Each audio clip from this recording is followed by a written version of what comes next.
Welcome to யாவரும் கேளீர். நான் உங்க பத்ரி பேசுறேன்.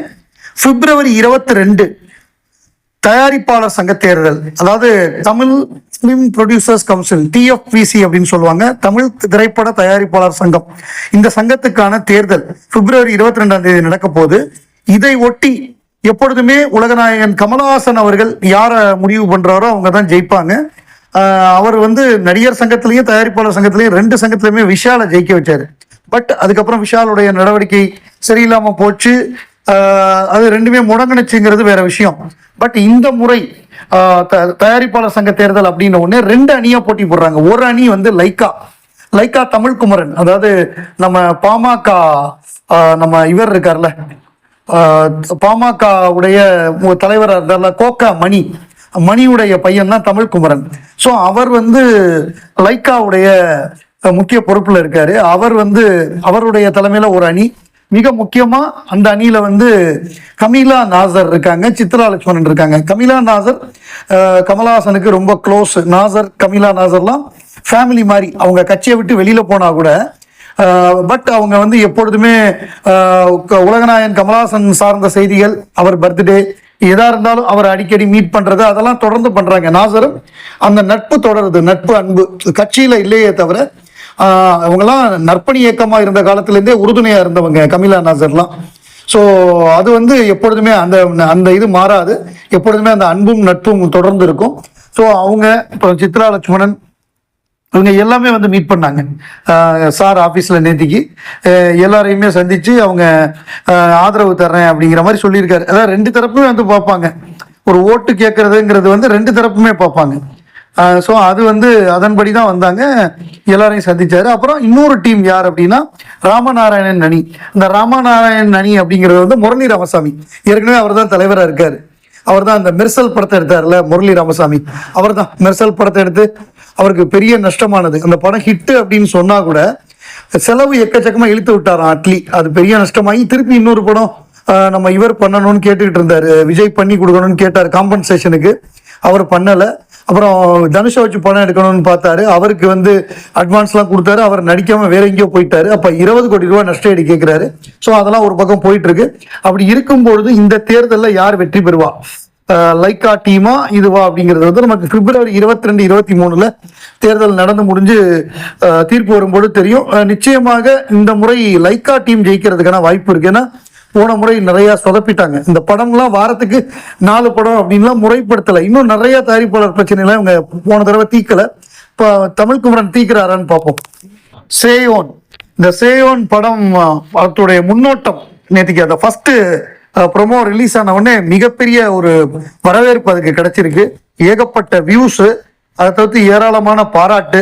அந்த படத்துல வரக்கூடிய அந்த வசனம், அந்த எடுத்த விதம், பிளஸ் முக்கிய காட்சிகள்ல வரக்கூடிய அந்த மியூசிக்கு எல்லாமே சேர்ந்து அந்த ஓஜி இஸ் பேக் அப்படின்னு அந்த பாட்டியெல்லாம் சொல்ற மாதிரி மிகப்பெரிய ஒரு பாராட்டு கிடைக்குது. இதை ரசிகர்கள் எப்படி பாக்குறாங்கன்னா, விருமாண்டியுடைய அடுத்த பார்ட்டா, விருமாண்டியுடைய சிமிலாரிட்டிஸ் இருக்கா அப்படின்னு பாக்குறாங்க. ஏன்னா சிவகுமார் முருகேசன் தென் மாவட்டத்தை சேர்ந்தவர். அவர் ரொம்ப டீட்டெயிலா ரொம்ப டெப்தா எடுத்திருக்காரு. அந்த ஒரு சின்ன ஒரு காட்சியா இருந்தா கூட அதுல எப்படி இருக்குமோ ரியலா.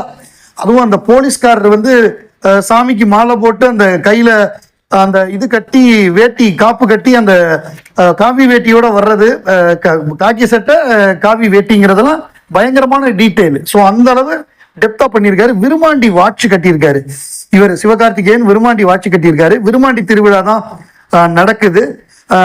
ஸோ அந்த மாதிரியான ஒற்றுமை எல்லாம் சொல்றாங்க. ஸோ இந்த படத்துல ஒரு காட்சியில விருமாண்டி மீசையோட உலகநாயகன் வந்தாருன்னா தியேட்டரே எரப்ட் ஆயிடும், வெடிச்சிருங்கிறாங்க. எரப்ட் ஆகாது, டிட்டர்னேட் ஆயிடுங்கிறாங்க. ஸோ நிச்சயமா ஒரு காட்சியில வருவாருன்னு நினைக்கிறேன். அந்த நலத மயந்தியில வந்தார்ல கிளைமேக்ஸுக்கு முன்னாடி ஒரு காட்சி, அந்த மாதிரி ஒரு சீனு விருமாண்டின்னு இல்ல, விருமாண்டி ரெஃபரன்ஸ்ல டயலாக் ஏதாவது அந்த ஊர்ல தெரியும்ல விருமாண்டி அப்படின்னு அந்த ஸ்டைல்ல ஒரு டயலாகோ அது ரெஃபரன்ஸோ படத்துல வந்தா நிச்சயமாக தியேட்டர் எரப்ட் ஆகும். அக்டோபர் மாசமே ரிலீஸ் பண்ண போறாங்க. இது குறுகிய கால படப்பிடிப்பு. சிவகார்த்திகேயன் இப்ப வேற எந்த படத்துலயும் நடிக்கல, ஒன்லி சேயோன்ல தான் நடிக்கிறாரு. ஸோ ஒரே அட்ட ஸ்ட்ரெச் அடிச்சு அக்டோபர் நிச்சயமாக இந்த பூஜா ஹாலிடேஸ் வரும்ல அக்டோபர்ல, அந்த பூஜா ஹாலிடேஸ், சரஸ்வதி பூஜை, அந்த ஆயுத பூஜை, அந்த பெரிய லீவ் வரும் ஒரு 10 நாள். அந்த லீவு பெரிய லீவ்ல வந்து இறங்கி சாத்தலான்னு முடிவு பண்ணியிருக்காங்க. ஸோ ராஜ்கமலுக்கு இந்த வருடம் நிச்சயமாக ஒரு படம் வரப்போகுது, சேயோன். ஸோ அதுக்கப்புறம் மற்ற படங்கள் KH 237 இருக்கட்டும், இது சொல்லியாச்சு, ரஜினி படம் வந்து அடுத்த பொங்கலுக்குன்னு சொல்லியாச்சு. ஸோ மற்ற படங்கள்லாம் அடுத்தடுத்து படப்பிடிப்பு ஆரம்பிச்சதுக்கு அப்புறமாக அறிவிப்புகள் வரும். எல்லாம் கரெக்டான பிளான்ல தான் இருக்காங்க. என்னடா KH 237 அனௌன்ஸ் பண்ணி இவ்வளவு நாள் ஆச்சு எடுக்காம இருக்காங்களே அப்படின்லாம், அதுக்கு எல்லாத்துக்குமே காரணம் இருக்கு. எல்லாத்துக்குமே கரெக்டான காரணம் இருக்கு. அவங்க ஒவ்வொரு ஒரு விஷயம் பண்ணாங்கன்னா அது கரெக்டா இருக்கும். ஏன்னா அவங்களுக்கு எல்லாமே தெரியும். ஒரு படத்தை வந்து எப்படி சேட்டலைட் விற்கிறது, எப்படி டிஜிட்டல் விற்கிறது, எப்படி தியேட்டர்ல அதை இது பண்றது, எப்படி ப்ரொமோட் பண்றதுங்கிற எல்லா விஷயமும் நீள அகலம் டெப்த் அவங்களுக்கு தெரிஞ்சதுனால அதை பத்தி நம்ம கவலைப்பட தேவையில்லை. அது சரியான கரெக்டான ப்ராஜெக்டா அது வெளியில வரும், பெரிய ஹிட் ஆகும் அந்த படம். உலகநாயகன் கமலஹாசன் அவர்கள் நம்ம சிவகார்த்திகேயனுக்கு பிறந்தநாள் வாழ்த்து சொல்லியிருக்காரு நேத்திக்கு. என் அன்பு தம்பி சிவகார்த்திகேயன் அவர்களுக்கு பிறந்தநாள் வாழ்த்துகள். உங்கள் திறமையும் நேர்மையும் உழைப்பும் இன்னும் பல உயரங்களுக்கு கொண்டு செல்லும்னு மிகப்பெரிய வாழ்த்தா சொல்லியிருக்காரு. ரெண்டு பேருமே ஜம்முன்னு, அவர் பிளாக் டிஷர்ட், இவர் ஒயிட் டிஷர்ட்ல இருக்காரு. அப்புறம் இன்னொரு பார்த்தேன் எப்படின்னா, இந்த வாட்சு பிளஸ் தேவர் மகன் மாதிரி, தேவர் மகன்ல நடிகர் திலகம் உட்கார்ந்து இருப்பாரு, பின்னாடி வந்து உலகநாயகன் நிப்பாரு. இப்ப இதுல என்ன பண்ணிருக்காங்கன்னா, விருமாண்டி ஸ்டைல்ல விருமாண்டியா உட்கார்ந்துருக்காரு உலகநாயகன், பின்னாடி வந்து சிவகார்த்திகேயன் நிக்கிறாரு. அந்த ஸ்டில் வந்து செமையா இருக்கு, தேவர் மகனை ஞாபகப்படுத்துது. அது விருமாண்டி, ஏன்னா அது விருமாண்டியுடைய அந்த கனெக்ஷன் இருக்கு. அப்புறம் இன்னொன்னு சொல்ல மறந்துட்டேன், மிக முக்கியமானது, அந்த இயக்குனர் சிவகுமார் முருகேசன் நேற்று இன்ஸ்டாகிராம்ல அந்த படத்தோட அறிவிப்பு போட்டிருந்தாரு. இவரும் போட்டிருந்தாரு, என்ன விரும்புறவர்களுக்கு இது ரொம்ப முக்கியமான படமா இருக்கும்னு சொல்லி சிவகார்த்திகேயன் ஒரு பதிவு போட்டிருந்தாரு. அந்த பதிவை ஷேர் பண்ணியிருந்தாரு. சிவகார்த்திகேயன் எதுவுமே மியூசிக்லாம் போடாம போட்டிருந்தாரு. இவர் என்ன தெரியுமா பண்ணாரு, சிவகுமார் முருகேசன் இதை போட்டு விட்டாரு, கொம்புல பூவை சுத்தி, விருமாண்டி படத்துல வரக்கூடிய கொம்புல பூவை சுத்தி பாட்டை போட்டு அந்த ஆரம்ப மியூசிக்கை போட்டிருந்தாரு. அப்ப நிச்சயமாக விருமாண்டியுடைய மியூசிக்கு, விருமாண்டியுடைய டயலாக்ஸ், விருமாண்டி கனெக்ஷன் நிச்சயமா இருக்கும் அப்படின்னு தோணுது. மெல்லிசை மன்னர் MS விஸ்வநாதன் அவர் 1000 படங்களுக்கு மேல இசையமைச்சு ஏராளமான பாடல்கள், அப்புறம் டிவோஷனல் ஆல்பம். அவர் மாதிரி ஒரு மிக திறமையான இசையமைப்பாளர் நம்ம பார்க்க முடியாது. ரொம்ப ரொம்ப ஹம்பிள், ரொம்ப பணிவான ஒரு மனிதர். ஸோ அவருக்கு வந்து ஒரு நல்ல விஷயம் நடந்திருக்கு. அவரை நினைவுபடுத்தும் வகையில், அதாவது அவருக்கு வந்து பாரத ரத்னா விருதே கொடுக்கலாம் இசைக்காக, அப்படிப்பட்ட திறமை உள்ளவர். ஆனா எந்த அரசுமே அவருக்கு விருதெல்லாம் கொடுக்கல. அவருக்கு ஒரு பத்மஸ்ரீ அவார்டு கூட கொடுக்கல. அவருக்கு, நாகேஷுக்கெல்லாம், நடிகர் திலகத்துக்கெல்லாம் பெரிய அளவு அரசு விருதுகள் வழங்கப்படல.